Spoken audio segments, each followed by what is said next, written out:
একটি জাতির অর্থনৈতিক বাস্তবতা যখন ধর্মীয় আচার পালনে বাধা হয়ে দাঁড়ায়, তখন প্রয়োজন হয় সহানুভূতির। কোরবানির ঈদ নিয়ে মরক্কোর পদক্ষেপ মনে করিয়ে দেয়, ঈদুল আজহার আত্মত্যাগ শুধু পশু কোরবানিতে নয়, হতে পারে তা অহংকার, সামাজিক চাপ কিংবা নিজের সীমাবদ্ধতা মেনে নেওয়ার সাহস।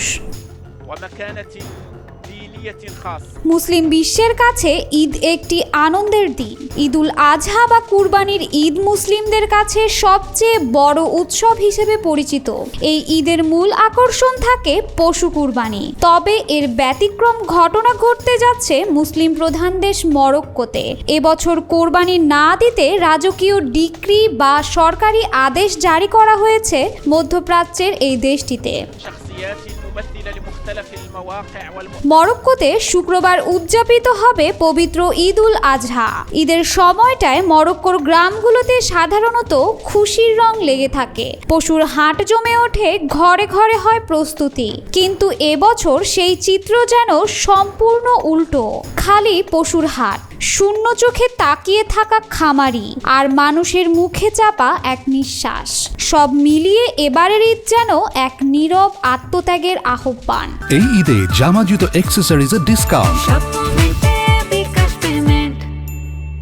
গত বুধবার দেশটির ইসলাম ধর্ম বিষয়ক মন্ত্রী আহমেদ তৌফিক রাষ্ট্রায়ত্ত টিভিতে রাজা পঞ্চম মোহাম্মদের জারি করা রাজকীয় ডিক্রিটি পড়ে শোনান। এই ডিক্রিতে রাজা পঞ্চম মোহাম্মদ সাধারণ মানুষকে এবছর কোরবানি না দিতে অনুরোধ জানান।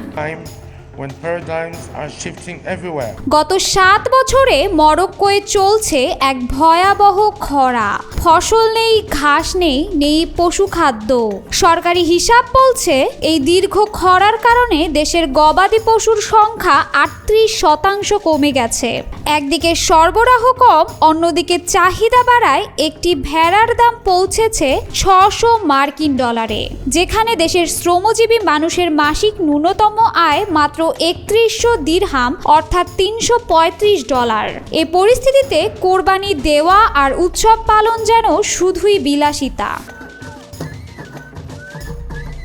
এই প্রেক্ষাপটে বাদশাহ মোহাম্মদ ফেব্রুয়ারিতে এক চিঠির মাধ্যমে ঘোষণা দেন, এবছর কোরবানি থেকে বিরত থাকুন। আর দেশের জনগণের পক্ষ থেকে তিনি নিজেই ঈদের পশু কোরবানি করবেন বলে জানান। দেশটির ইসলাম ধর্ম বিষয়ক মন্ত্রী আহমেদ তৌফিক রাষ্ট্রায়ত্ত টিভিতে বুধবার রাজা পঞ্চম মোহাম্মদের জারি করা রাজকীয় ডিক্রিটি পড়ে শোনান। চিঠিতে স্পষ্টভাবে লেখা হয়, এই কঠিন সময়ে কোরবানি আদায় করা অনেক মানুষের জন্য কষ্টকর হবে, বিশেষ করে যারা সীমিত আয়ে দিন যাপন করছেন। এমন সিদ্ধান্ত মরক্কোর ইতিহাসে খুব কমই দেখা গেছে। সর্বশেষ এই ধরনের নির্দেশ এসেছিল 1963 সালের স্যান্ড ওয়ারের পর এবং অর্থনৈতিক দুর্দিনে বাদশাহ হাসান দ্বিতীয়র আমলে। এছাড়া পশু পরিবহনের পথেও বাড়ানো হয়েছে নজরদারি। কেউ আদেশ অমান্য করে পশু কোরবানি করলে তাকে বিপুল অর্থ জরিমানা, এমনকি কোরবানির পশু জব্দ করার ক্ষমতাও দেওয়া হয়েছে স্থানীয় কর্তৃপক্ষকে। অর্থনীতিবিদ মোহাম্মদ জাদরি মনে করেন, এতে সাধারণ মানুষ কিছুটা স্বস্তি পেলেও সবচেয়ে বিপদে পড়েছেন গ্রামীণ কৃষক ও পশু খামারিরা, যারা সারা বছর অপেক্ষা করেন এই ঈদ মৌসুমের জন্য। এক পশু বিক্রির টাকায় তারা চালান পরিবারের খরচ, শোধ করেন ঋণ। তবে দেশটির একটি কৃষি সংগঠনের প্রধান আবদেল ফাত্তাহ আমের জানিয়েছেন, সরকারের এ সিদ্ধান্ত কৃষকদের ওপর বিরূপ প্রভাব ফেলবে। এমনিতেই খরার কারণে তারা ক্ষতিতে আছেন। এই ক্ষতি পুষিয়ে নিতে ঈদকে সামনে রেখে তারা পশু প্রস্তুত করেছেন, কিন্তু এখন কৃষকরা যদি এগুলো বিক্রি করতে না পারেন তাহলে আরও ক্ষতির মুখে পড়বেন। তিনি কৃষকদের ক্ষতিপূরণ দিতে সরকারের প্রতি আহ্বান জানিয়েছেন। এক হতাশাগ্রস্ত খামারি জানান, আমার 3টা ভেড়া ছিল, ভেবেছিলাম ঈদে বিক্রি করে ঋণটা মিটিয়ে দেব, এখন তো কেউ কিনতেই চায় না।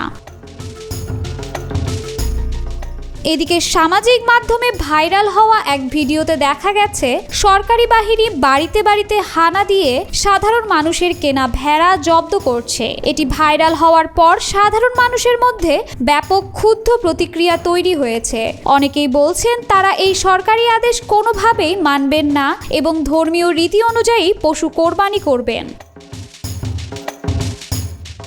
তবে সরকার এ অবস্থায় খামারিদের পাশে দাঁড়ানোর চেষ্টা করছে। 700 মিলিয়ন দিরহাম বরাদ্দ দিয়ে খামারিদের ঋণ মওকুফ, 50,000 খামারিকে সরাসরি সহায়তা এবং যারা মাদি পশু জবাই করবেন না তাদের জন্য পশু প্রতি 400 দিরহাম করে ক্ষতিপূরণের ঘোষণা দেওয়া হয়েছে। এই সিদ্ধান্তের মানবিক দিকও রয়েছে। অনেক পরিবার যারা প্রতি বছর সমাজের চাপে পড়ে ঋণ করে হলেও কোরবানি দিতেন, এবার তারা একরকম স্বস্তির নিঃশ্বাস ফেলেছেন। কারণ এবার কোরবানি না দেওয়া সমাজে অপমানের বিষয় নয়, বরং এক ধরনের দায়িত্ববোধের প্রকাশ। তাই বলা যায় এবারের ঈদে কোরবানি না হলেও আত্মত্যাগ হয়েছে অনেক রকমে। কেউ আর্থিক কষ্ট থেকে রেহাই পেয়েছে, কেউ আবার ধর্মীয় দায়িত্বভারের একটি অংশ ভাগ করে নিয়েছে রাজপ্রাসাদের সঙ্গে। আর সবচেয়ে বড় কথা, ধর্মীয় অনুশাসনের সঙ্গে বাস্তবতা, এই দুইয়ের মাঝে একটা মানবিক সেতুবন্ধ তৈরি হয়েছে।